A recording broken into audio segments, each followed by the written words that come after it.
mi dáríjì wọn. Kọ́fẹ́nu tán fi pè mí lókà pè mí #1. I had come across Ice Cube, Raekwon, definitely Jay-Z, definitely Nas, Ludacris, Biggie and Pac, typical. Craig Mack.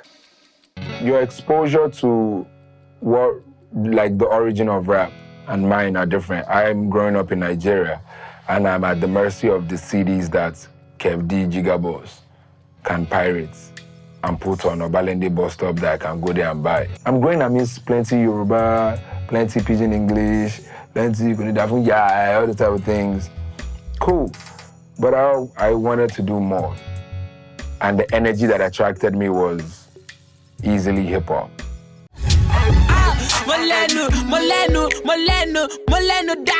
The few records I can actually remember vividly should be the Wasiu they collabo with Blackie, them Daddy Showkeys, Junior and Pretty, and I used to listen to Coolio, Notorious B.I.G., Tupac back in the days, yeah. So it was a mix of foreign and Nigerian. Yeah. I came back in 2003, and they were backdating me about the music. You know, I listened to a little bit of Tribesmen while I was in the States, but I sort of missed the formative years. Before then, it was just integrity music. This is like all Western, you know, Ron Canoli, Don Moen, all those guys.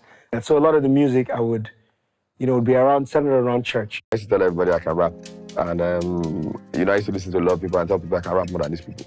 I can rap. You know, my friends would laugh at me. They'd be like, oh, you know, it looked like could it work? You know, you just left secondary school, you're writing jam, I say you want to sing. And I'll be asking some uncles again, but you know, like, I'd ask them, they say, you go to the studio. I'm like, okay.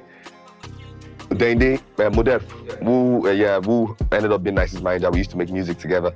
Then, so he said, oh, there's this guy, Adakoka, ID, you know. So, you know, we ended up going to Abass's place and, you know, that was where I had my first professional recording ever. That's where I learned how to record professionally. When they make beats, you record, this is how to hold the mic, this is how you do this is how you know, so, by Amaruku recording, because Kabassa's bed was, you know, on the floor, there was just a mic, so the one I record, you know, people, you know. My government names are Tobechukwu Melvin Ejiofor. I grew up in eastern Nigeria. I was born in Enugu, popularly known as Coal City. Graduated and came over to Lagos for my youth service. So all my life I was living in eastern Nigeria, and then I came over here for youth service. In between high school and university, I found rap music through my older brother, who brought back rap tapes, basically from stores, and that's how I found the earlier influences I had, from Heavy D and the Boys to NWA to D-Nice to KRS-One, Queen Latifah. And then as I grew through university, I found the other eras of hip-hop as well, which became the Snoop Dogg era, the Notorious B.I.G. era, the Jay-Z era to what we have today. Sauce is the most, I call him Babs, but that's his name.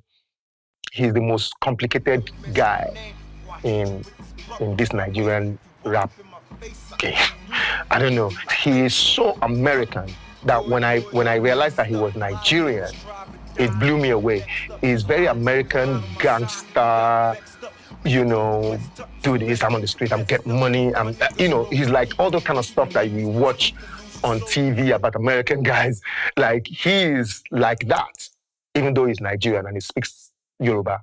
I got to a point where I looked in the mirror and I was like, look, man, who's Sauce Kid? You know what I'm saying? How, you know, what does Sauce Kid represent, you know?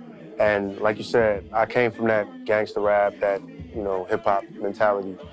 And I was like, that's Sauce Kid. You know, Sauce Kid was bred from that aggressive energy, that, you know, and I'm not that right now.